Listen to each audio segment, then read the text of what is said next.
Rumor had it that the aloof campus belle had an extreme dislike for men. Every one of her suitors had been mercilessly rejected and publicly humiliated by her. So, when the students saw me standing beneath the campus belle's dormitory building holding a bouquet of flowers, they all took out their phones, preparing to record the moment I would embarrass myself. However, what they never expected was that I directly bought her first night. I smiled and said, "Date me. I'll cover all of your mother's hospital expenses." And just like that, the once penniless campus belle endured the humiliation and stayed with me for 5 years. The only requirement I had for her was this: every single day, she had to sleep with me in different ways, until I eventually grew tired of her. But one day, I gave up being intimate with her. I completely changed my attitude, and no longer stopped her from secretly meeting her childhood sweetheart. Her brows furrowed tightly, not knowing what kind of trick I was playing this time. Chapter 1. What she didn't know was that I had awakened. I realized that I was living inside a novel, and that I, a spoiled rich second-generation heir, was nothing more than the vicious male supporting role in the story. She was the female lead,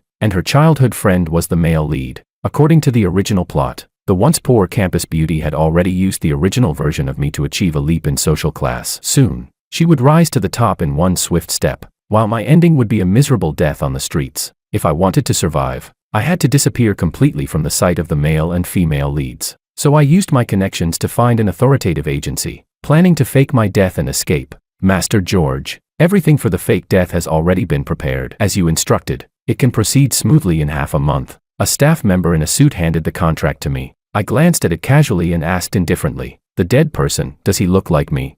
The men immediately took out a photograph. "You can rest assured about that. We have professional plastic surgery technology. After the accident, absolutely no one will be able to notice anything suspicious." With that guarantee, I felt relieved. After paying the deposit, I turned around and left. The driver had already been waiting at the entrance and drove me all the way back to the villa. This place was something I had bought especially for Willow. Not long after I entered the house, the door was pushed open by a slender, jade-like hand. The woman was wearing a black lace camisole. Beneath it, she wore nothing at all, revealing large stretches of fair skin. Her flawless figure was fully on display, yet her temperament remained cold and distant. With not the slightest unnecessary expression on her face, she fiddled with the strap on her shoulder, and the last piece of clothing slid down along her legs. Then she walked straight toward me. The next moment, she wrapped her arms tightly around me. I immediately felt the softness in my arms, along with a faint, alluring fragrance. I said, "Not today." I directly pulled myself free from her embrace and refused.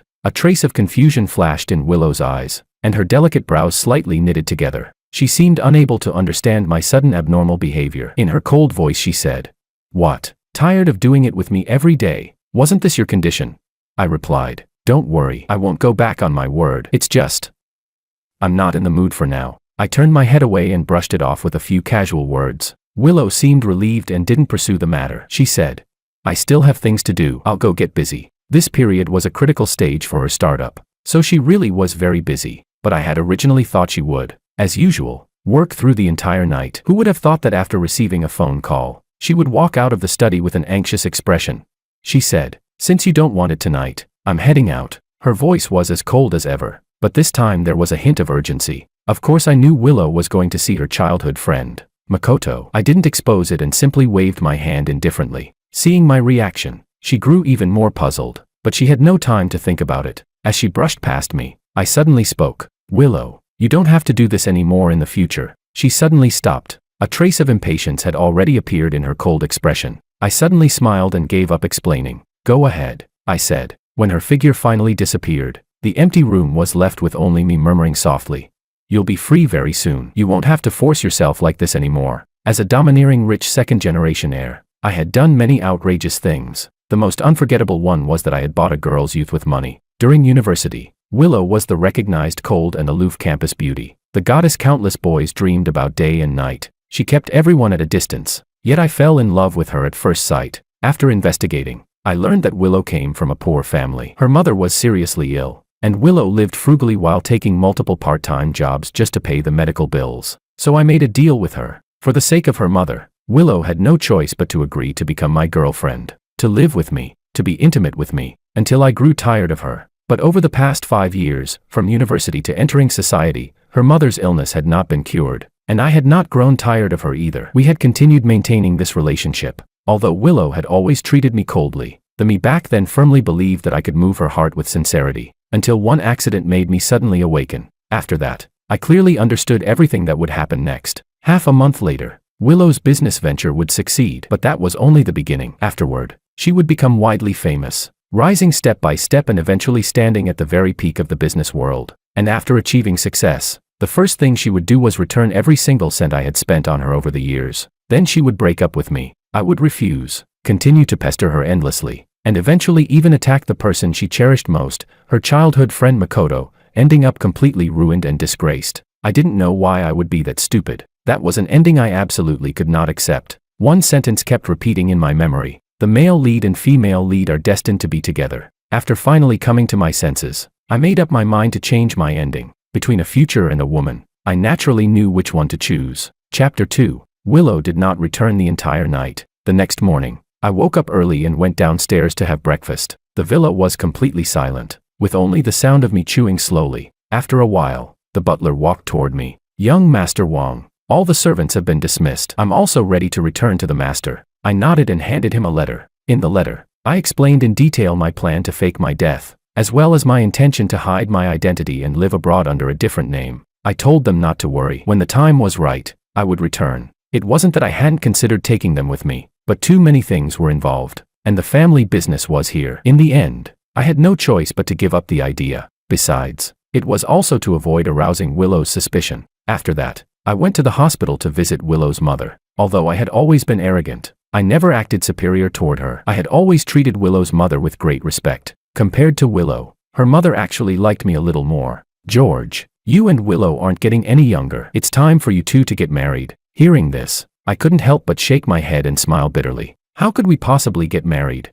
Having already known the plot of the original story, I understood long ago that Willow only loved Makoto. As the female lead, she was destined to be with the male lead, and I, George, was nothing more than an insignificant supporting character meant to bring them together. Seeing my silence, Willow's mother seemed to think the issue was with her daughter and quickly tried to comfort me. "Willow is just a bit stubborn. I know she's bothered by the impure reason you two got together in the beginning. It's something that still weighs on her mind, so she hasn't been willing to truly accept you." I didn't say anything. I only smiled faintly and then handed Willow's mother a card. "Auntie, please take good care of your health. When you have time, please give this card to Willow for me." The card contained a sum of money I had prepared years ago for her to start a business. Back then, I had been afraid of hurting her pride, so I kept hesitating and never gave it to her. Now that I already knew everything that would happen, I decided to treat it as a small form of compensation before I left. Willow's mother froze for a moment, as if sensing something unusual. "George, did you two have another argument?"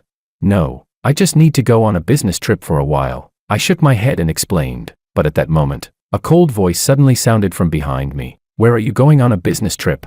I turned around in surprise, my gaze colliding with Willow's cold expression as she stood at the doorway. Beside her stood another man, Makoto. I shifted my eyes away and replied casually, "Just going out of town to manage some businesses my father handed over to me." Willow's brows relaxed slightly. She didn't continue questioning me and instead very naturally brought Makoto to sit beside her mother. Just like that, without anyone saying a word, I was squeezed into a corner of the room. Makoto smiled. "Auntie, please talk to Willow for me. I just had a drink, and she scolded me for over half an hour. She's way too strict with me." Makoto started complaining as soon as he sat down. "Did you forget the last time your stomach pain sent you to the hospital? You said you'd never drink again," Willow said. Although her tone carried a hint of reproach, her eyes were filled with tenderness. Makoto smiled helplessly and pouted slightly. Watching their harmonious atmosphere, I shook my head and laughed at myself. Scenes like this had appeared many times in my memory, but this time, my heart remained completely calm. There wasn't even the slightest trace of pain.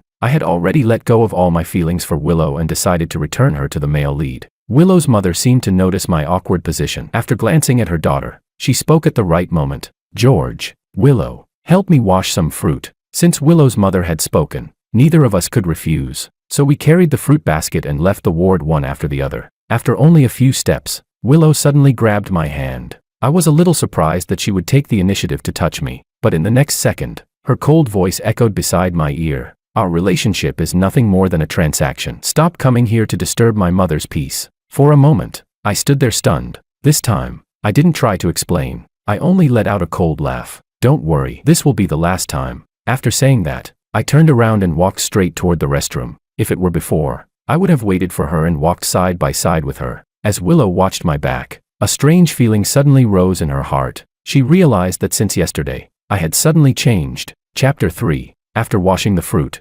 Willow and I returned to the ward. After chatting for a while, our group prepared to leave. Willow, George, it's getting late. Let's go eat something, Makoto said first as soon as we stepped out of the hospital. Willow never refused Makoto's suggestions. As for me, perhaps she didn't want to make things awkward for him. Before I could even speak, she agreed on my behalf. When we arrived at the restaurant, Willow took the menu and ordered nothing but dishes Makoto liked. Maybe the difference between love and indifference is just that obvious. Even though I had asked her before to remember my preferences, perfunctory effort and genuine care were always completely different. But I had already expected this outcome, so I wasn't disappointed. I simply ate quietly. Soon after, the silence was broken by a ringtone. I picked up my phone and walked outside. Just as I turned my head, I noticed a pendant slightly exposed on Makoto's neck, and I froze in place. I asked, "Where did you get that necklace?" Makoto lowered his head and glanced at it, completely unaware of anything. "This, Willow gave it to me. I thought it looked nice, so she gave it to me." The moment I heard that, my expression darkened. That pendant was a gift I had spent a long time choosing. Something I gave Willow on the anniversary of our relationship. I had poured all my feelings into it, yet in her heart it wasn't worth mentioning. She had casually given it away to Makoto. A surge of anger rose in my chest, but when I thought of the plot of the novel, I quickly calmed down. Willow had always liked Makoto. Of course she wouldn't care about something that came from me. At this point, everything should simply follow its natural course. I composed myself and forced a small smile. "It's nice. It looks good." Makoto had probably expected me to get angry. Seeing how calm and indifferent I was, he seemed surprised. His gaze sharpened for a moment before he quickly stood up and served me a bowl of soup. "George, don't just focus on eating. This chicken soup is pretty good. You should try it." I hated chicken soup and immediately waved my hand to refuse. But Makoto suddenly twisted his wrist. The bowl slipped from his hand and crashed to the floor with a sharp shattering sound. Makoto looked aggrieved, his eyes reddening. Before I could even figure out what he was doing, Willow rushed over like a gust of wind, shielding Makoto behind her. Then she shot me an icy glare. "What are you trying to do?" Makoto stood beside her with reddened eyes, looking pitiful. "Willow, it's my fault for making George angry. I'm fine, my hand just got burned a little. It's okay, I didn't do anything." Hearing him twist the truth, I widened my eyes and tried to explain, but Willow didn't listen at all. She glared at me coldly, said, "Unbelievable," and turned around to leave. Over the next few days, Makoto discovered that this trick worked extremely well, so he kept framing me again and again. One day he claimed I had caused him to lose his job. The next day he said I was trying to blacklist him from the industry. He even said I had splashed paint on his house and turned his life into chaos. Willow finally couldn't take it anymore. When she returned home, she stormed over and grabbed my collar in anger. "If you have a problem, take it out on me. Why are you always targeting Makoto?" In the 5 years we had been together, Willow had always been cold toward me. Today was the first time I had seen any other emotion in her eyes, and it was for Makoto. I frowned. "I haven't targeted him. None of those things have anything to do with me." I pushed her away, my tone calm. "Who else could it be if not you?" She snapped. "You're someone who could even buy a girlfriend with money. What wouldn't you do?" Then she continued coldly. "Let this be the last time. You've already taken everything from me. Can't you at least leave the most important person in my life alone?" After saying that, Willow looked utterly disappointed. She didn't want to talk to me anymore and went straight into the room. Watching her back, I knew that in her heart, I was still the least trustworthy person. Aside from the sadness, what I felt more than anything was unease. During these final days, all I wanted was to pass them in peace. I had no interest in playing these petty games with them. I tossed and turned in bed until finally I came up with a solution. That very night, I drove straight to Makoto's house. As soon as I pushed the door open, the first thing I said was, "Makoto, from now on, let's live in peace. Starting today, I'll help bring you and Willow together." Chapter 4. The moment I said that, Makoto's eyes widened in disbelief. "What did you just say?" he asked. Makoto knew very well how much I loved Willow. Otherwise, why would I willingly pay for 5 years of hospitalization for Willow's mother? And even after being met with Willow's cold attitude again and again, I still stayed by her side willingly. Yet now, I had come to him on my own initiative and was even planning to bring the two of them together. Facing his confusion, I shook my head. "I'm sincerely making peace with you. You don't need to keep scheming against me with those little tricks anymore. My time is limited. When the time comes, I'll leave Willow. You won't need to treat me as a romantic rival." I spoke seriously, without the slightest hint of deception. Makoto still didn't believe me. He suspected it was another one of my schemes. I didn't care whether he believed me or not. I had already started putting my plan into action. The next day, when Willow was about to leave the house, I stopped her and handed her a ticket to a concert. I bought tickets for tonight. Come with me. She frowned. I'm busy with work every day. Her eyes were cold. Just as she finished speaking, I interrupted her. Back then we agreed that aside from spending time with me every day, you can't refuse any of my other requests. With a single sentence, I blocked all the words she wanted to say. Willow frowned, took the ticket, and left. Her departing steps gradually quickened. Watching her figure disappear, I took out my phone and called Makoto. I skipped any pleasantries and got straight to the point. I guess you've already received the ticket I mailed you. I gave the other one to Willow. Use the chance to build a better relationship with her. Makoto hadn't expected me to truly help bring the two of them together. Half doubtful, half believing, he responded with a simple okay. Just as I was about to hang up, he suddenly asked another question. Why are you helping me?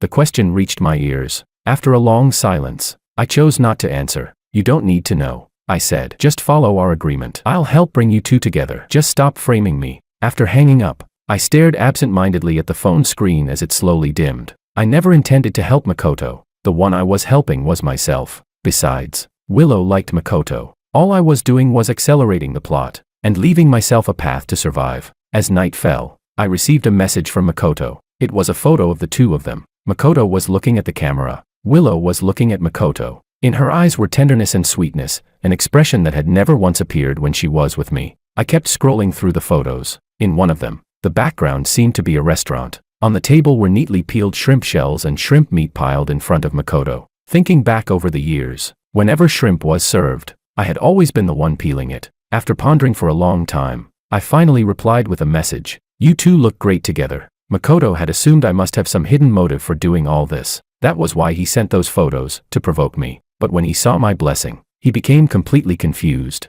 The typing indicator flickered for a long time. After rewriting the message countless times, he finally sent one sentence. You really mean what you said? You're helping bring Willow and me together.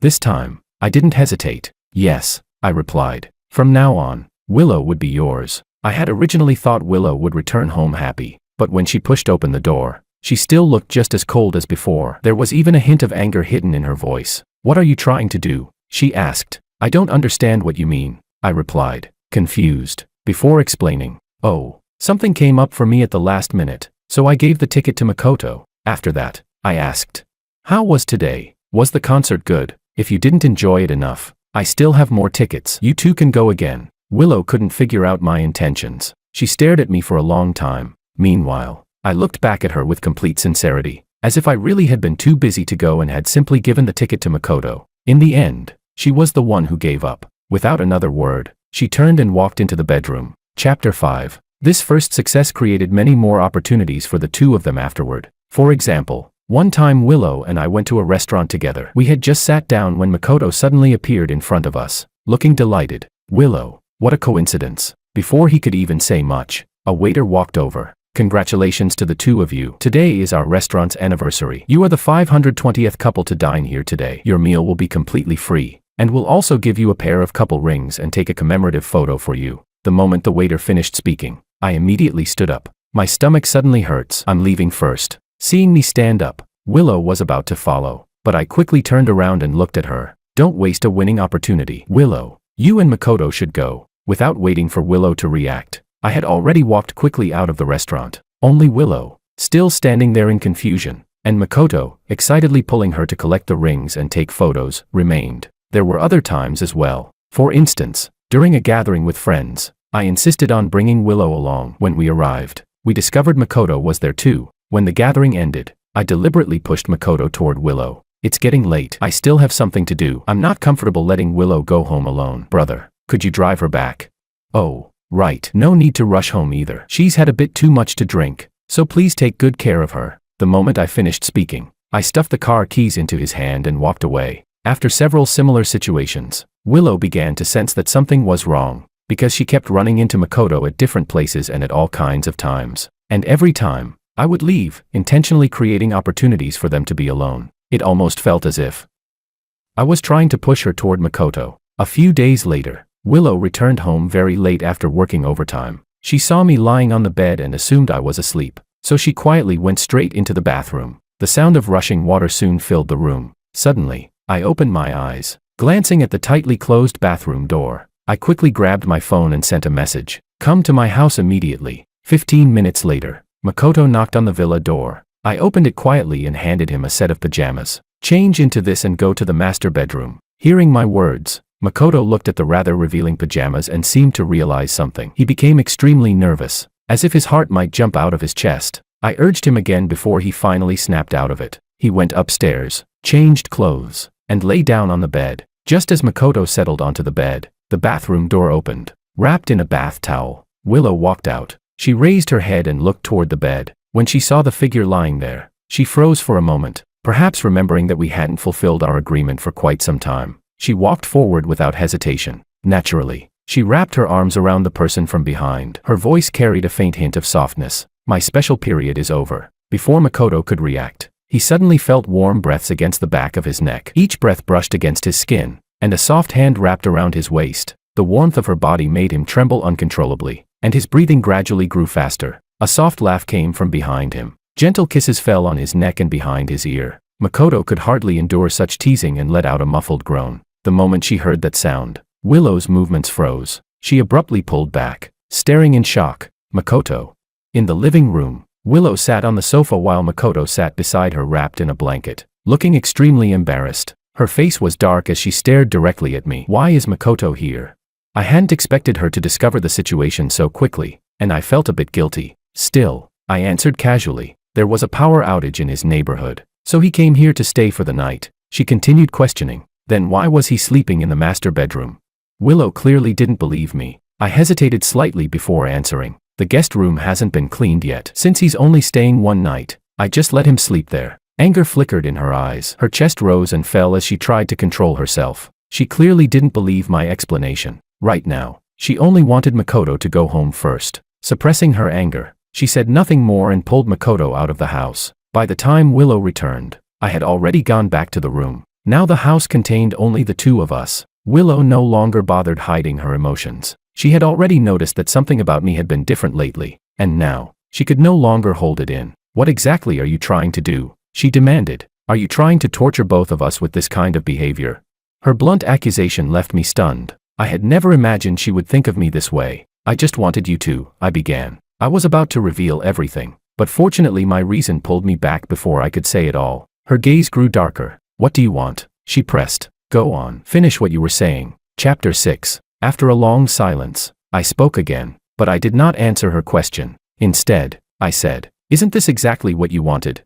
My words, which should have been an apology, instead became the final spark that ignited the anger in her heart. You're always so self-righteous, Willow snapped. After leaving those cold words behind, she walked out of the bedroom with a heavy, tense atmosphere surrounding her. I watched her departing figure and seemed to understand something. After all, technically she still belonged to me now. According to her own principles, no matter how much she liked Makoto, she naturally couldn't have a relationship with him. Fortunately, in just 2 more days, everything would finally be over. The day of my departure gradually approached. I began taking out everything in the room related to Willow. Some things I burned, others I threw away. I cleared everything out completely. Letter after letter of love letters fell into the fire. My thoughts drifted back to the past. At the very beginning, I had pursued Willow in a normal way. For 4 months, I wrote countless love letters to her, but every single one ended the same way, with rejection. Later, I saw how much pressure she was under, and that was when I came up with the idea of our arrangement. I thought it could help her while also allowing me to get what I wanted.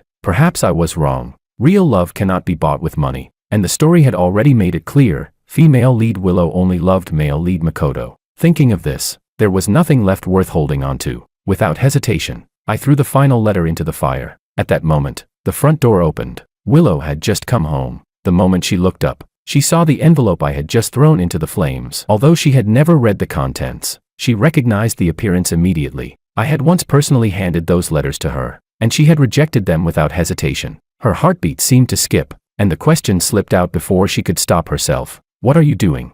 Through the firelight, I saw the stunned look on Willow's face and felt puzzled. After a moment, I answered. Burning useless things. Willow looked somewhat flustered. She could clearly feel that I had changed recently, and the things I was doing were different. Even though she didn't intend to oppose me, when the words left her mouth, they still carried sharpness. Well, it makes sense. You've already gotten everything you wanted. Of course these things are useless now. Willow had mocked me like this before many times. Every time before, it would make me upset. But this time, my heart remained completely calm. I murmured quietly to myself.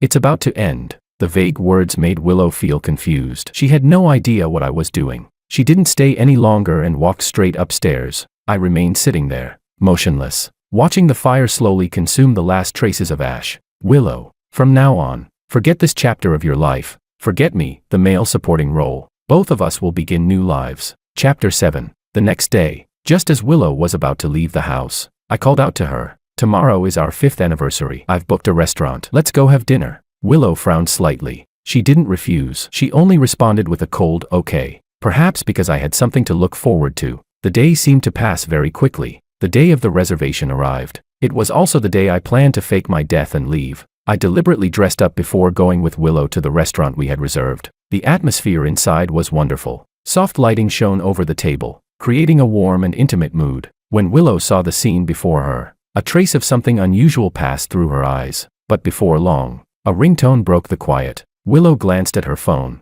It was Makoto. She frowned but still answered the call. On the other end came Makoto's voice, trembling as if he were about to cry. Willow. I've been in a car accident. Can you come to the hospital to see me?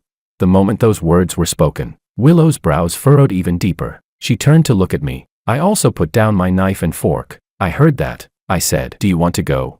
This time, she didn't hesitate. She nodded. We can celebrate the anniversary any day. Makoto needs me more. I didn't say anything else. I simply looked at her. Her heartbeat seemed restless. She had always been calm, but this time she appeared unusually anxious. Then she added, we'll make up this anniversary another time. The moment she finished speaking, she grabbed her phone and hurried away. Watching her anxious back as she left, I didn't try to stop her. After a long while, I murmured softly, Willow, there won't be a next time. I finished the meal alone. Outside the window, the sky gradually darkened. Then my secretary entered the restaurant. Boss, everything is ready. Hearing the voice, I didn't turn around. I simply responded with a faint Standing up, I gave one last glance at the place that had once held so many memories between Willow and me. Then I walked away, heading straight for the airport. Willow, this time, I will personally send you back to the male lead who belongs to you, and I will permanently exit your world. Chapter 8. Willow returned to the villa 2 days later.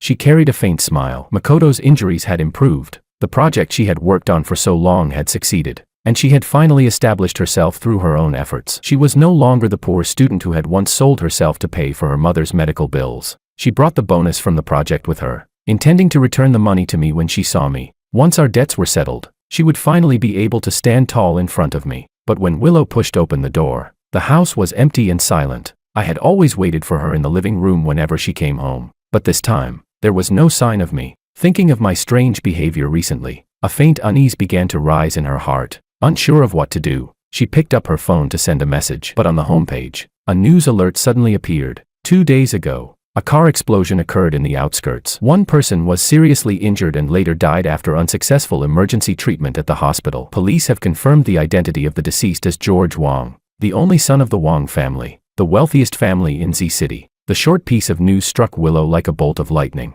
She couldn't believe it. Frantically, she began scrolling through the photos, as if trying to find proof that the body in the report wasn't George. But the more she looked, the more terrified she became. The body's build and clothing were exactly the same as George's. He was dead.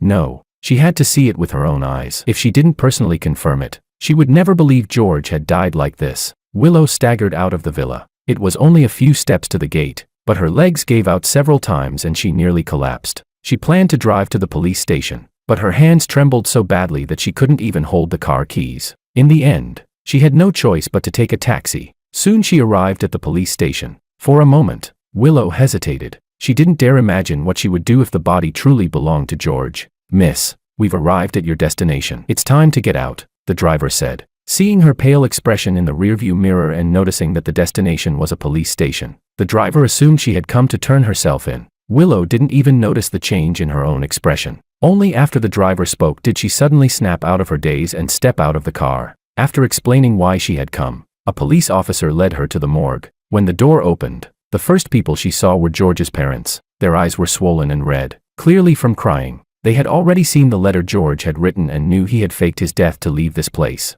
But even so, they couldn't help blaming Willow. If it weren't for her, George would never have needed to go as far as faking his own death. The moment Willow saw them, her heart collapsed into despair. She could no longer take another step forward. nor did she dare to look at the body lying just a short distance away. Chapter 9. George's ashes were originally taken away by his parents for burial, but Willow intercepted them halfway and took them for herself. At first, George's parents came to argue with her about it, yet no matter what they said, Willow refused to give them back. Every time they demanded the ashes, she would respond with the same sentence: "If you want to take them back, then I'll only give them up when I die." Willow moved out of the villa where they had once lived. While packing her belongings, she discovered something strange. Everything that once represented the memories between the two of them had disappeared. Thinking back to George's strange behavior before his death, although the accident had officially been ruled an accident, she stubbornly believed it couldn't have been. It had to be planned. That was why George had refused any intimacy with her. That was also why he had kept pushing her toward Makoto. Inside the room,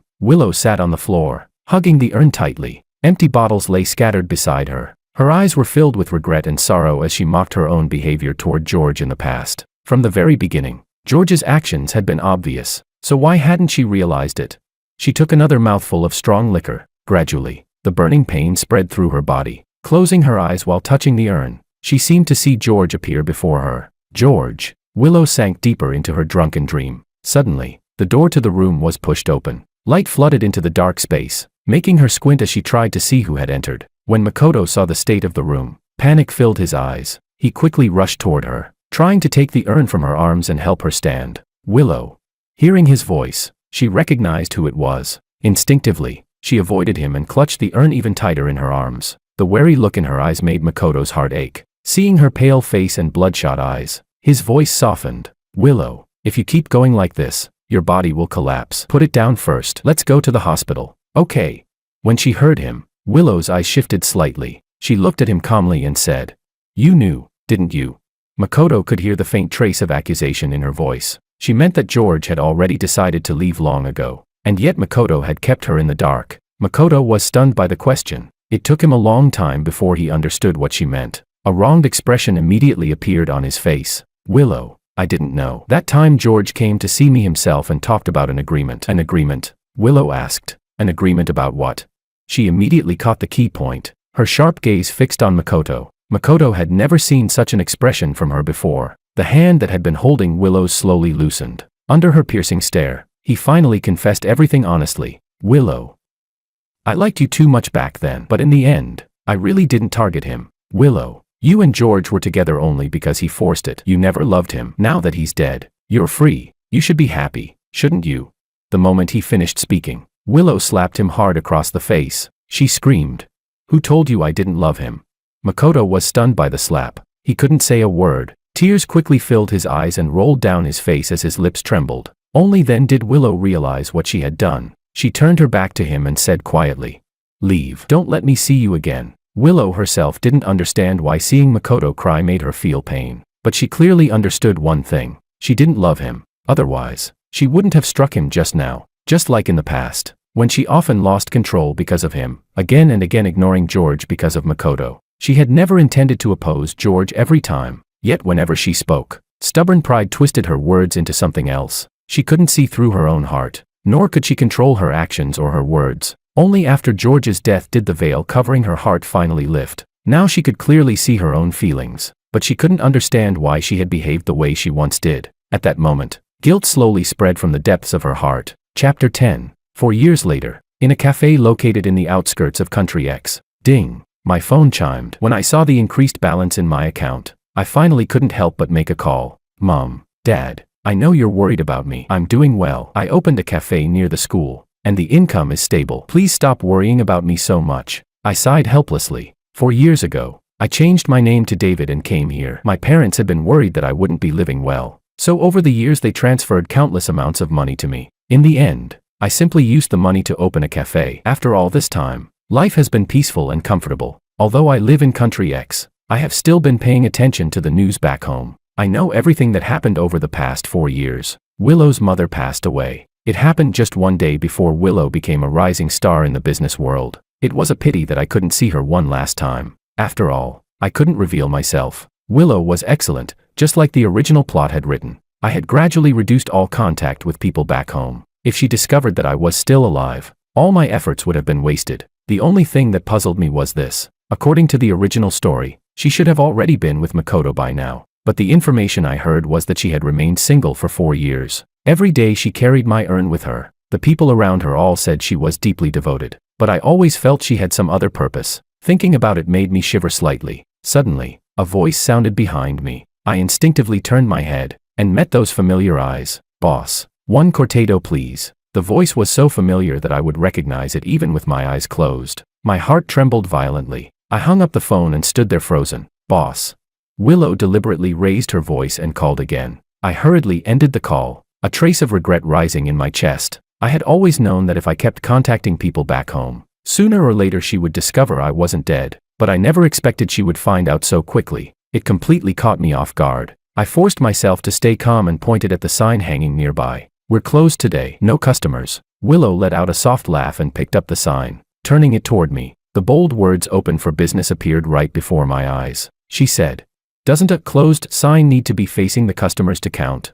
Only then did I realize I had forgotten to flip the sign over. My expression stiffened slightly. I took the sign from her and hung it back up properly. "Now it's correct," I said. "Miss, this cafe is closed for the day. If you want coffee, please try another shop." After issuing the clear dismissal, I lowered my head and pretended to busy myself with work. Yet the person standing in front of me didn't move. Just as I was about to speak again, Willow spoke first. "Boss, you look very familiar." Chapter 11. My body stiffened. My movements slowly stopped. In the silence, it felt as though I could hear nothing but my own heartbeat. She looked carefully at my face, not daring to jump to conclusions. After all, she had seen my ashes. Was I George? Or just someone who happened to look similar?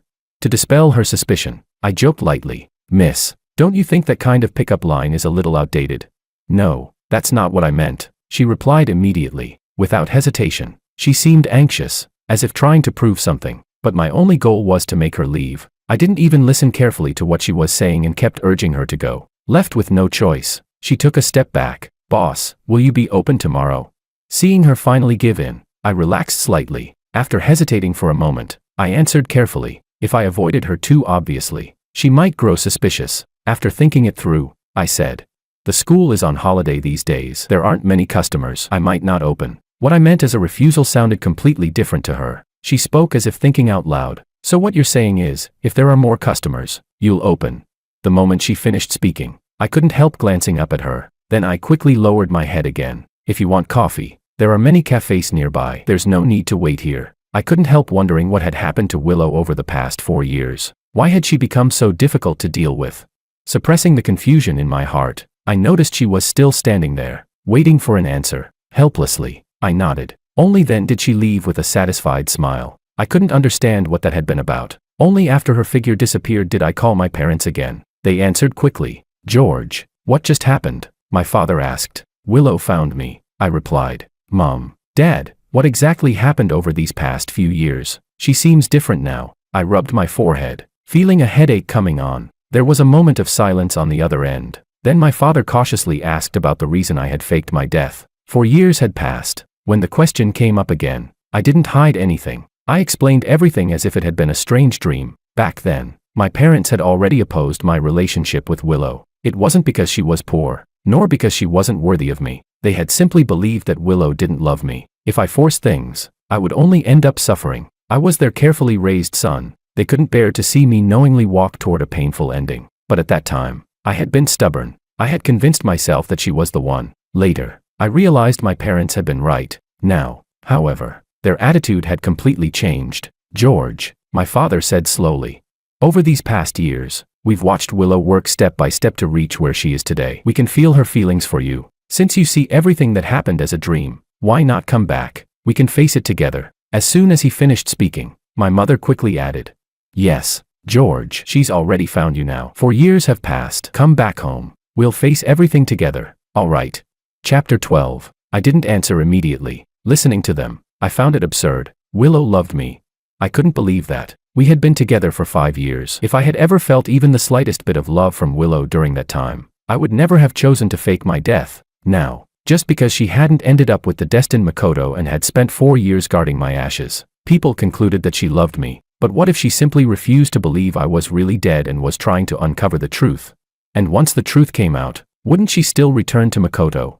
That night, I couldn't sleep at all. Only when dawn was breaking did I finally drift into a light sleep. When I woke up again, It was already afternoon. For some reason, the sleep had been unusually deep, leaving me unable to distinguish for a moment between dream and reality. I lay on the bed for quite a while before my thoughts gradually returned to normal. Then I hurried to the cafe. Just as I expected, Willow was standing outside the door. Several regular customers were there as well. Logically speaking, I had already told people that the cafe might not open for the next few days. Even if someone came, it would only be a few scattered customers. But today, so many people had gathered together. There was no need to think too hard about it. Willow must have brought them here. Among the crowd, Willow spotted me immediately. A smile appeared on her previously serious face. She stepped forward and said meaningfully, "Boss, you still came." The moment I saw Willow, I froze. So it hadn't been a dream. For a brief moment, my memories felt chaotic again before quickly settling back into place. I greeted the customers one by one,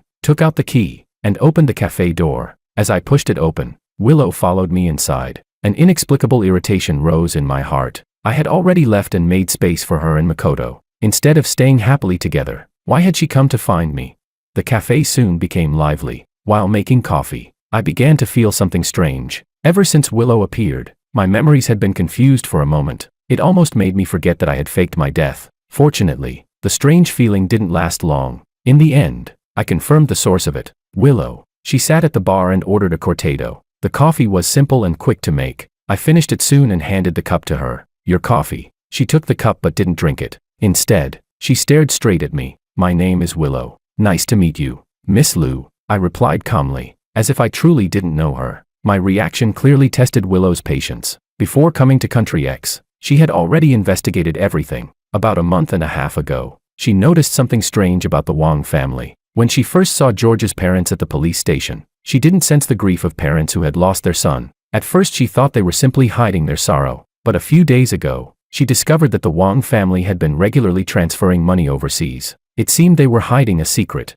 George, David, similar face, similar build, similar age. One person disappeared, another appeared. If one similarity was coincidence, then so many similarities together formed the final answer. She spoke with certainty. "George, how long are you planning to hide?" Chapter 13. I raised my head and looked at her, confusion in my eyes. "Miss Liu, you've mistaken me for someone else. My name is David. You can also call me Davy." I firmly refused to admit it. What could she do if I simply denied everything? That former identity had already died 4 years ago. The only person who existed now was David. Willow let out a laugh of disbelief. "David, an orphan who came here 4 years ago to look for a relative. Supposedly you have a close relative here. Yet that person isn't even from this country, and no one has ever actually seen them. And over the past few years, you've maintained close contact with the Wang family, the wealthiest family in this country. They transfer money to you every few months. Can you explain that?" Hearing her words, I swallowed. She had investigated this thoroughly. When we were together, she had never been this attentive toward me. Yet now that I had changed identities, she had dug into everything about me. My temper flared, and my tone grew sharp. "Miss Liu, we have no grudge between us, yet you're investigating me. Who I associate with is none of your business." Willow was momentarily speechless. After a pause, she said, "The Wang family once helped me. Your behavior is suspicious, and you've taken so much money from them. Who knows what your intentions are?" She thought that would force me to admit something, but I glanced at her and asked calmly, "Even if I did have ill intentions, that would be a matter for the Wang family to deal with. It's not your place. What right do you have to question me? As a friend of Uncle Wang and Aunt Wang, or as the woman who was kept by their late son?" The words struck Willow like a blade. Her eyes instantly turned red. Pressing her lips together tightly, she shot me a fierce glare and turned to leave. Her departing figure carried a cold, lonely air. My lips moved slightly. I knew what I had just said was too harsh, but in the end, I still didn't call out to stop her. During the 4 years we had been together, Willow had always believed that about herself. She had said those same words many times, so why was she pretending to look pitiful now?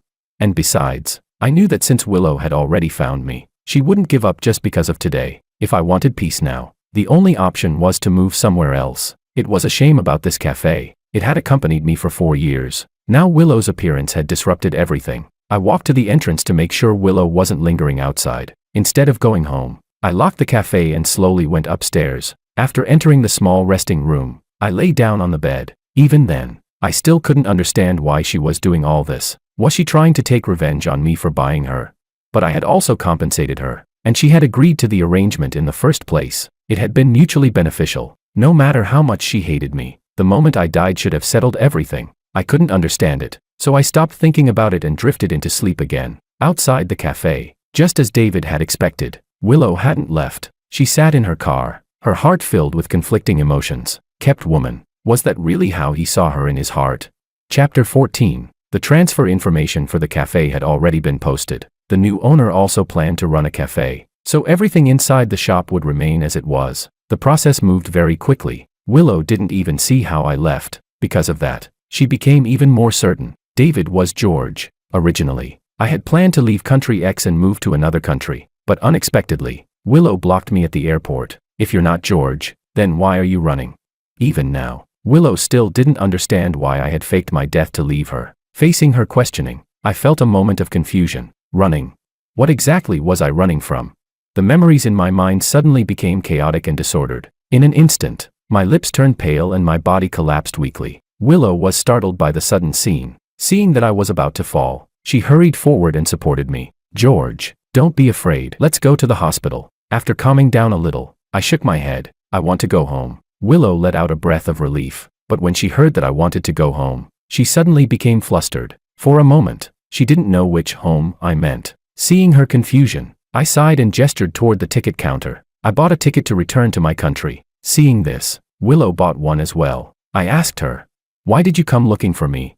On the plane, I stopped hiding the truth. I had already accepted that Willow had discovered my identity. There was another reason I decided to return home. From the moment Willow appeared again, my memories had started to reorganize themselves. I was afraid I might truly forget who I originally was. Afraid I might forget everything from before, and the parents who had always worried about me. Willow looked at me but didn't answer. Instead, she asked the question that had troubled her for a long time. Back then, why did you choose to leave in that way? That question can wait, I said. You answer mine first. I rubbed my temples, feeling a sharp headache as the thoughts tangled in my mind. After a long silence, Willow spoke first. I don't know. What she wanted to say was, I just wanted to see you, to see if you would be happier without me, if you didn't want me anymore, because I couldn't stand living without you. But those confessions were swallowed by silence. The only words she managed to say were those few simple ones. Willow froze. She didn't understand why something seemed to restrain her. She opened her mouth, but not a single word came out. The conversations of the other passengers around us proved that my hearing was fine. Yet the person in front of me kept moving her lips, and I couldn't hear a single sound. At that moment, I realized something. My memories were being rewritten. A sudden realization flashed through my mind. We could only follow the original storyline. The male supporting role, George, was destined to die. I had changed my name to David and left, so I was still alive. But George was dead. So when Willow found me and called me George, my memories became chaotic. Gradually, I would forget who I truly was, and begin believing that I was really David. Willow was the female lead, and the female lead was destined to end up with the male lead. That meant she couldn't love anyone else. Even if she truly did fall in love with someone else, the story would force everything back to its original path. The only reason I could return home now was because there would never be a future between us, because in Willow's world, I had already died. Chapter 15. After the plane landed, I didn't linger. I didn't even look back at Willow. She wanted to chase after me, but her legs refused to move. All she could do was watch as I walked farther and farther away, until I disappeared from sight. Makoto, dressed in a white shirt, waved to her. Willow, I'm here to pick you up. You must be tired from your business trip. Seeing Makoto appear again after avoiding her for so long, Willow felt a strange uneasiness in her heart. Hearing him casually describe her trip abroad as a business trip made the feeling even stranger. 4 years ago, after discovering that he had framed George, she had told him to get out. He had not appeared for a long time after that. It felt like a shattered mirror. Even though it had never been repaired, it had somehow been pieced back together in an unnatural way. She didn't know what was happening. But right now, the most important thing was this. She refused to become someone else's puppet. The legs that had just been unable to move gradually regained their strength as Makoto approached. In that moment, she seemed to understand why George had left. Now, she felt it was time for her to change. Makoto's chattering voice buzzed endlessly beside her ears, giving her a headache. Suddenly she stopped walking and looked at him coldly. Shut up, can you be quiet? You're annoying. The sudden scolding caught Makoto off guard. He froze for a moment before showing a hurt expression. Willow, you must be too tired. Let's go home. He reached out as if to hold her hand, but Willow immediately shook him off. Makoto wanted to say something else, but Willow ignored him completely. Outside the airport, the driver opened the car door for Willow. After getting into the car, She closed her eyes tightly. She couldn't see the grievance on Makoto's face, and she hid her own grievances as well, silently complaining in her heart. It's all that person's fault. Even after dying, he still won't give me peace. Ever since George's death, Willow had treated Makoto like a completely different person. Before, she had never rejected him like this. Makoto had truly believed that George had wanted to help him, but he never expected that George's plan would end up making things difficult for everyone. George was already dead. There was nothing anyone could do to him anymore. Makoto sighed helplessly after complaining, and George's death had turned him into a part of Willow's heart that no one was allowed to touch. Soon, Makoto realized he had been wrong. The car stopped in front of Willow's villa. Willow got out of the car, but instead of going home, she walked in another direction. Makoto froze for a moment before quickly getting out and following her. Willow, where are you going? Willow walked ahead without answering. Makoto had no choice but to follow her, but the farther they walked, the more something felt wrong. Then he realized Willow was heading toward the Wong family's residence. Ever since George's death, Willow's relationship with the Wong family had been very tense. She had never visited them once, and now, right after returning from abroad, she was suddenly going there. Although Willow's villa and the Wong family's villa were in opposite directions, the distance between them wasn't far. After a short walk, they arrived at the Wong residence. Inside the living room, I had already returned home. My parents were surrounding me, asking about everything that had happened over the years. I answered them with a smile. Just then, the doorbell rang. A servant walked toward the door and was about to open it, but when he saw who was standing outside, he hesitated. Before anyone could stop her, Willow pushed her way in. Chapter 16. Willow entered the house, with Makoto following closely behind. The servants chased after them but couldn't stop the two of them no matter what they tried. The living room door suddenly opened. Instinctively, I turned my head, only to meet their eyes. George, you're not dead. The moment he saw me, Makoto cried out in shock. Then anger quickly followed. So this was your real plan all along, he thought. First pretending to help bring Willow and me together to lower my guard, then faking your death to secure your place in Willow's heart, and finally returning home at the right moment. That way, you could steal Willow back from me. Makoto stared at me, unable to hide the hostility in his eyes. His gaze was so obvious that it caught my parents' attention, and they couldn't help frowning. The servant who had chased after them hurriedly apologized. Madam, sir, they forced their way in. I really couldn't stop them. My mother waved her hand. Only then did the servant breathe in relief and quickly step out. The moment the door closed, I looked at the two of them and said coldly, Miss Liu, Mr. Ito, arriving with such a grand entrance, may I ask what business brings you here?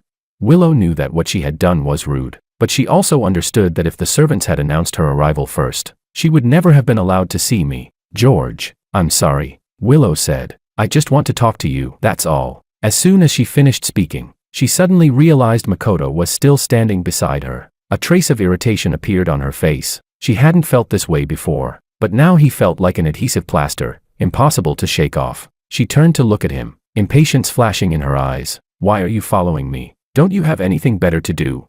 Being pushed aside again, Makoto felt wronged. He only loved her too much. He was afraid of losing her. Yet now, she didn't even want him to follow her anymore. For all these years, she had always favored him, but in order not to make Willow dislike him further, Makoto chose to leave. He waited outside the villa instead. He paced back and forth, thinking that once the conversation ended, he would be able to see Willow immediately. Inside the house, my parents exchanged a glance. Then they turned and saw the tense standoff between Willow and me. My father cleared his throat softly, breaking the silence. We have something to take care of. You two can talk things out calmly. Don't always argue like this. After saying that, he and my mother left without waiting for our response. The living room instantly became quiet, leaving only the two of us. After a long silence, Willow finally spoke. George, but I immediately interrupted her. If you have something to say it directly. I was the one who kept you back then, and you were always cold toward me. Now that everything is over, we're not close enough to address each other like that. And besides, George is already dead. The only person standing here now is David, the adopted son of the Wong family. Chapter 17. Seeing that I kept drawing a clear line between us, Willow felt a sharp pain in her chest. A bitter taste spread through her mouth. Her lips moved again and again before she finally forced out the words, George.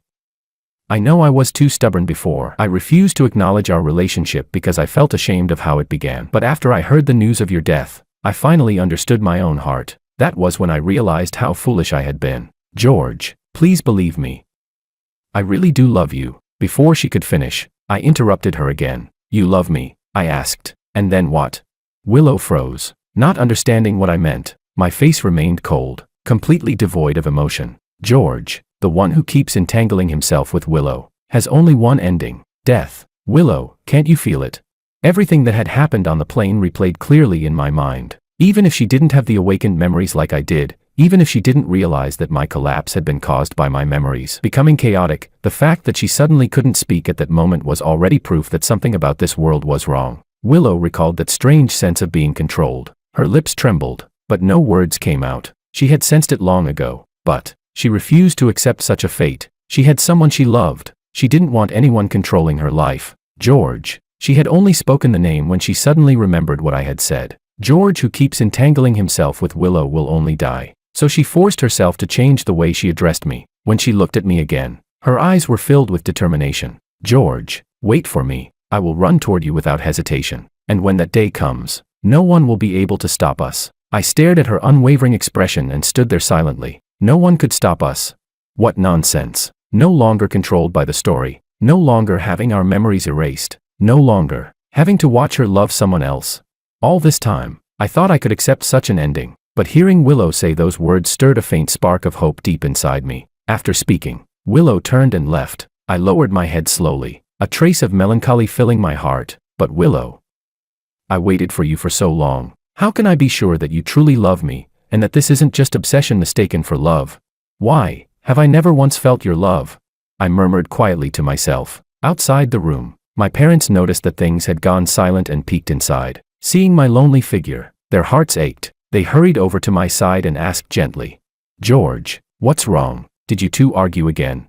At first I only felt a little lost, but when I heard my mother's concerned voice, I could no longer hold back my emotions. I buried my head and began to cry. My parents didn't understand what had happened. They wanted to comfort me but didn't know where to begin. The two exchanged a helpless glance before awkwardly trying to soothe me. After thinking for a moment, I looked up with tears still on my face and asked, Mom, Dad, what if the dream I told you about is real? They suddenly understood. So the reason I was so upset was because of that dream. For a moment, they almost found it a little amusing. Because of that dream, I had faked my death, run abroad, and lived alone for 4 years. That alone was already unbelievable. Now that I had finally returned, I was still troubled by the dream. But when they looked at my tearful face, their expressions became serious again. George, don't be afraid, they said gently. No matter what happens, we will always be with you. Mom and Dad will always love you. Chapter 18. After Willow walked out of the house, she saw Makoto returning from the garage. The moment their eyes met, Makoto's heart tightened. She shouldn't have noticed anything, right? He thought to himself. Just as the thought crossed his mind, Willow narrowed her eyes and looked him up and down. What were you doing? She asked in a low voice. Makoto replied quickly.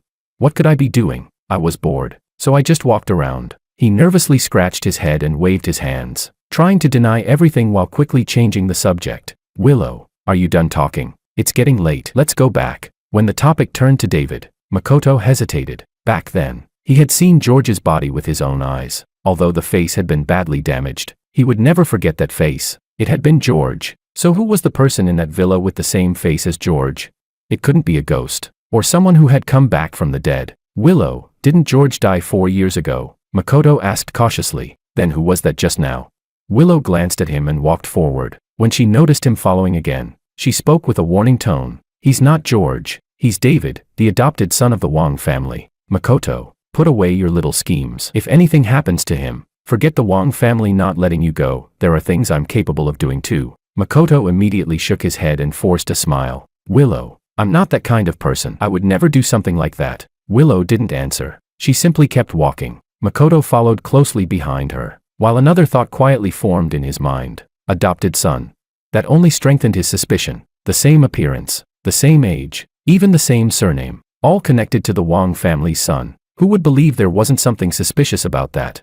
There couldn't be that many coincidences. Although he didn't know what trick had been used, it was obvious enough. George must have faked his death, changed his name, and returned to Z City. He had chosen to leave before, and now he had come back again. And after returning, he wanted to compete for Willow again. Whoever he was, Makoto would never allow him near Willow. Only if he truly died, Willow would grieve for a while, and time would eventually heal the wound. Then the only person left beside her would be him. Sooner or later, Willow would fall in love with him. Makoto turned his head and glanced back at the villa. A faint smile curled on his lips. George Wang, you should have died a long time ago. Inside the Wang family villa, since I refused to use my original identity, my parents could only compromise. It's all right, George, they said. In a couple of days, we'll hold a family recognition banquet and publicly announce your identity. That will make things easier. I didn't refuse. I simply nodded. After all, I couldn't stay hidden at home forever. I needed a proper identity in the open. After that day,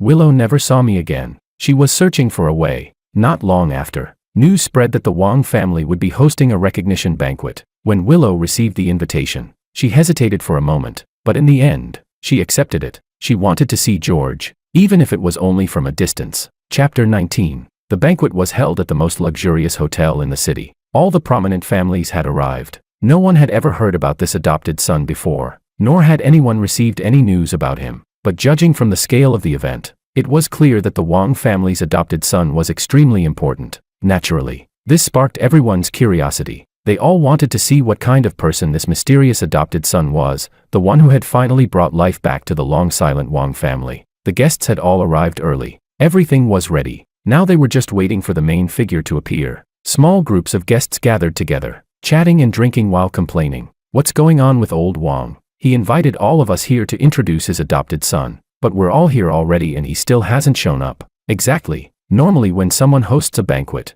the host arrives first to greet the guests. This isn't the first time old Wang has hosted an event. How could he make such a mistake?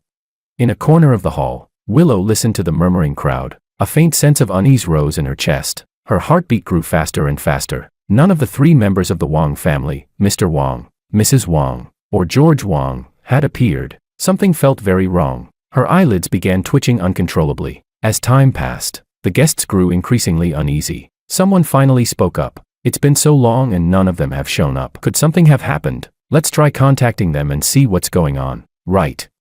Someone call them. As one of them took out a phone to dial, a news alert suddenly popped up. Earlier today, a car accident occurred on Chuanha Road. 2 men and 1 woman were seriously injured and rushed to the hospital. Preliminary police reports indicate brake failure. Chuanha Road. That was the road the Wang family had to take to get here. It was obvious. The 3 people who hadn't appeared at the banquet were the Wang family. Willow suddenly stood up. Her mind went blank. She walked quickly outside while dialing a number. Find out who the 3 people involved in that accident are and which hospital they were sent to. Her phone rang again. It was the Wang family's number. Without hesitation, she immediately drove toward the hospital address her assistant had just sent. 5 minutes later, Z City Central Hospital. Willow asked a nurse for directions and rushed upstairs as soon as she learned where they were. The surgery had just finished. Fortunately, none of them were in life-threatening danger. Only then did Willow finally breathe out in relief. She carefully began to think about the cause of the accident. For a powerful family like the Wang family, their vehicles were regularly maintained. Brake failure simply shouldn't happen. That meant there was only one possibility. It had been done deliberately. The moment that thought crossed her mind, Willow immediately remembered something. Makoto walking out of the Wang family's garage that day. Instantly, regret surged through her heart. Makoto had harbored hostility toward George even 4 years ago. Now that George had returned, how could Makoto possibly remain quiet and do nothing? And Makoto's guilty behavior that day had been so obvious, yet she had been too angry to notice it. If she had only been a little more careful, this disaster might never have happened. But after the regret came anger, a rage she could no longer suppress. After all, she had warned Makoto clearly. George must not be harmed, because if anything happened to him, no one would let Makoto go. Yet Makoto had ignored her warning completely. Not only had he targeted George, he had sent all 3 members of the Wang family to the hospital. Willow gritted her teeth and said coldly, "Makoto, you've really outdone yourself." Chapter 20. After lying in the hospital for 5 days, my parents and I finally regained consciousness one after another. The moment I saw the caregiver, I instinctively tried to sit up, but he quickly noticed and stopped me. "I was hired by President Liu to take care of you," the caregiver reassured me. "Your parents are in the next room. Someone is looking after them. So don't worry, you just woke up and haven't recovered yet. Try not to move around." My mind was still foggy and confused. Even so, I listened and lay back down. Seeing that I had settled down, the caregiver picked up his phone and made a call. "President Liu, Mr. Wang has woken up." Inside Willow's villa, there was a small storage room. It was narrow and dark. Even the small window that once allowed light in had been sealed shut. The clutter inside had been cleared away so that Makoto couldn't use anything to escape. Makoto's hands were tied, and a cloth was stuffed in his mouth. His lips were cracked and covered in dead skin. barely conscious. He lay miserably in the corner. Summoning the last of his strength, he crawled toward Willow. His eyes were filled with helpless pleading as he looked up at her. After hearing the caregiver's report, Willow hung up the phone. She turned to look at Makoto and curled her lips into a faint smile. Makoto, you should feel fortunate. George and Uncle Wang and Aunt Wang have all woken up. After saying that, she walked out of the storage room. She personally locked the door before leaving for the hospital. Inside the room, the last trace of light disappeared with the turning of the lock. Makoto was completely swallowed by darkness, fear, helplessness, hatred. Makoto and Willow had grown up together. Aside from Willow's mother, he had always been the only person Willow willingly accepted. George had always believed Makoto was the most special person in Willow's heart. Later, in order to save her mother, Willow became George's woman. Even then, between the two men, Makoto was still the one Willow cared about the most. But Makoto had always been jealous of George. He had accompanied Willow for many years yet never became her boyfriend. Meanwhile, George had easily occupied 5 years of her life. Again and again, Makoto framed George. He wanted Willow to hate him. Everything had once unfolded exactly as he imagined. But then George died. And somehow, George became the one part of Willow's heart no one was allowed to touch. As for Makoto, because of that one attempt to harm George, Willow had begun to hate him completely. Even when he stayed beside her, she treated him more like empty air. After waiting another 4 years, he thought he would finally get what he wanted. But George returned again. Makoto wanted George to die. He wanted George's family to die with him. Yet Willow discovered everything, and now he was trapped in this dark, broken room. He never saw daylight. He was tortured day after day. Even a sip of water had become a luxury. He had fallen into misery. Yet George and his family remained safe and unharmed. Makoto's grief and hatred had nowhere to escape. He clenched his teeth so hard that the taste of iron filled his mouth. Half conscious, he felt only unbearable thirst. Raising his bound hands, he bit down on them fiercely. Meanwhile, on the road, Willow suddenly felt a sharp pain. Her hand loosened. The car instantly lost control and crashed toward a tree. A harsh screech echoed through the air. Because of the impact, her head slammed against the steering wheel. Her consciousness blurred. She heard the sound of glass cracking, and something that sounded like drops of blood falling. Am I going to die? At the moment her consciousness faded, a voice sounded beside her. Warning, the male lead and female lead are in danger. Vital signs are weak. The world will collapse. Male lead, female lead. Who was speaking? What did it mean? Was it just a hallucination?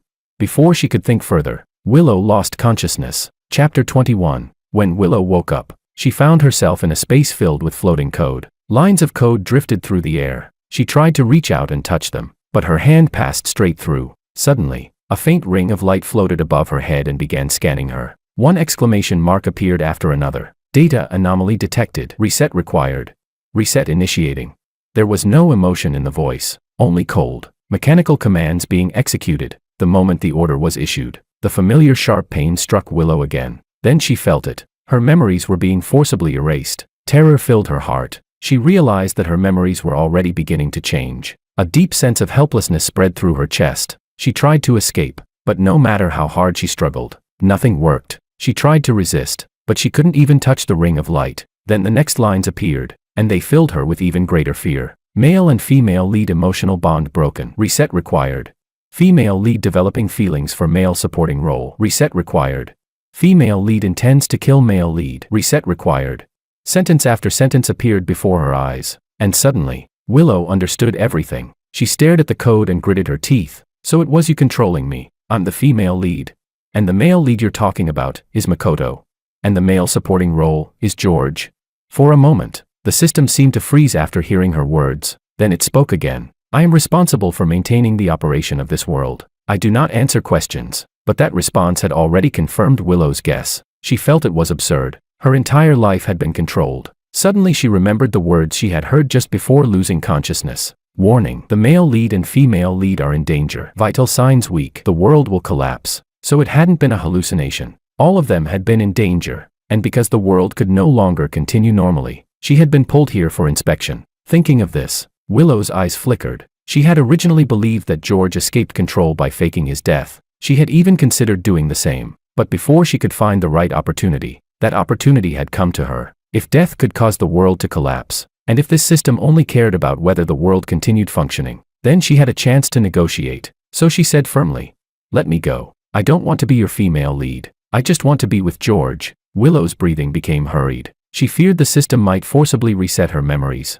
If she forgot George, if she became nothing more than a puppet controlled by someone else, then death would be better. The ring of light flickered slightly, as if it didn't understand her meaning. Willow spoke again. You can reset my memories, but you can't erase my love for George. Even if you force me to forget, once I leave this place, I'll remember again. And if you keep forcing me, I will choose to kill myself. After a moment of silence, the system spoke again, but this time, the voice was no longer mechanical. It had become a gentle female voice. Wouldn't that be better? The voice asked softly. You can have everything, opportunities, endless wealth, a male lead who loves only you. In this world, you would be the happiest person. It sounded almost persuasive. The system simply wanted her to understand. If she returned to her role, she could have everything. Everything except loving the male supporting role. But Willow only shook her head stubbornly. I only want to be with my George. The system asked. If you lose everything you have now, will you regret it? The system didn't understand human love. From its perspective, the role of female lead was clearly the better choice. Willow nodded firmly. I won't regret it. The system continued. But he is destined to die. The purpose of that character is to reunite you with the male lead. In the end, he will inevitably die at the male lead's hands. Those words stabbed into Willow's heart. For a moment, she felt lost. Even after faking his death, would George still face that ending?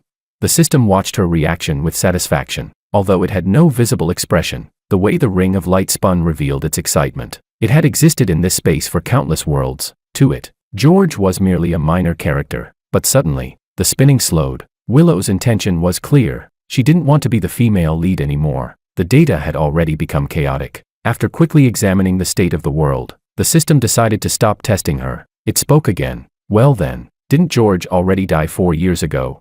The moment those words ended, Willow suddenly understood. So when George said he was destined to die, that was what he meant. Then the system continued. Everything you have now exists because of the female lead's halo. If you truly give it up, once you return, you will lose everything. Not every minor character can have an opportunity like George's to become the son of the richest family. If you abandon this identity, someone else will replace you. You might not even leave your name behind. The system thought this would frighten Willow into retreat, but instead, Willow answered without hesitation. I willingly give up this identity. I give up everything I have, and I will never regret it. Chapter 22. On the day I woke up, the caregiver told me Willow would come, but until the day we were discharged from the hospital, she never appeared. At first, I thought the caregiver had lied. Only later did I learn that Willow had also been in a car accident. It was severe. She had nearly died. I was shocked. Anxiously, I asked the caregiver to take me to see her. Inside the ICU, Willow remained unconscious. A thin layer of mist formed inside the oxygen mask. The steady rise and fall of the heart monitor proved that she was still alive. When I learned that the accident had happened while she was on her way to see me, I felt overwhelmed with guilt. 4 years had passed. Yet when I finally saw her again, I had shown her nothing but coldness, because I had never felt her love. Now, seeing her lying there on the hospital bed, my heart ached terribly. When I was hospitalized, she had taken care of me, but when she was lying here in the hospital, I didn't even know until after I had recovered. I'm sorry, Willow. She had never owed me anything. From the very beginning, it was I who had forced the relationship. It was only natural that she didn't love me. In order to escape the ending where I would die, I had chosen to abandon that relationship. Yet somehow we were still entangled in the end. Because of what happened 4 years ago, I had held on to resentment, but she had always patiently tried to comfort me. My voice choked as I lowered my head. Then, out of the corner of my eye, I saw her finger move. My heart jumped. I quickly called for the doctor. Willow had woken up. When Willow opened her eyes, she saw a nurse giving instructions to me. The moment she saw me, she froze. George, a man who had been dead for 4 years. Then she suddenly remembered the Wong family's recognition banquet from not long ago. Only then did she recall that I was now the adopted son of the Wong family. Seeing me walk toward her, she frowned. What are you doing here? The familiar voice sounded again, but this time it carried distance and coldness. I froze. Why was she reacting like this? Just as I was about to explain, I suddenly realized something was wrong. This wasn't Willow. Not the Willow who had said she loved me. Not the Willow who had promised she would run toward me without hesitation. This was the Willow from the original storyline, the one who despised me. When I understood this, I hid my expression and said calmly, I came to see you, and to thank you for arranging someone to take care of my parents and me while we were in the hospital. I'll repay the money. After saying that, I turned and left. After walking out of the hospital, my steps slowed. This Willow had already returned to her original self. Then, what about the other Willow? Had she disappeared? A trace of sadness filled my heart. My parents were waiting for me in the car. Seeing my expression, they assumed Willow's condition was serious and asked a few concerned questions. I shook my head. She's fine. We won't have any contact with the Wong family again. My parents didn't understand what I meant, but they didn't press further. The car was about to enter the garage, but suddenly stopped at the gate. Sir, madam, there's someone at the entrance. The driver's words made us look over. At the gate, a thin figure was curled up on the ground. From a distance, we couldn't see the face clearly. My parents assumed it was a beggar and were about to ask someone to drive her away. Suddenly, an idea flashed through my mind. I stopped them and stepped out of the car. I walked straight toward the figure. My parents had no choice but to follow behind me. What are you doing here? Who are you? The moment the person looked up, I saw the woman I had loved for so many years. Her eyes lit up with excitement. George, I told you I would run toward you without hesitation. And I did. I'm no longer the female lead. I'm just myself now. The price was losing everything. She looked at me and asked with a hopeful smile. So, are you still willing to keep me? I'll do anything, but you'll have to provide food and a place to live. The moment I heard her words, I understood everything. I smiled at her and nodded. Sure, but I have a lot of requirements. If I'm not satisfied, I won't keep you. She quickly nodded. Don't worry, I guarantee you'll be satisfied.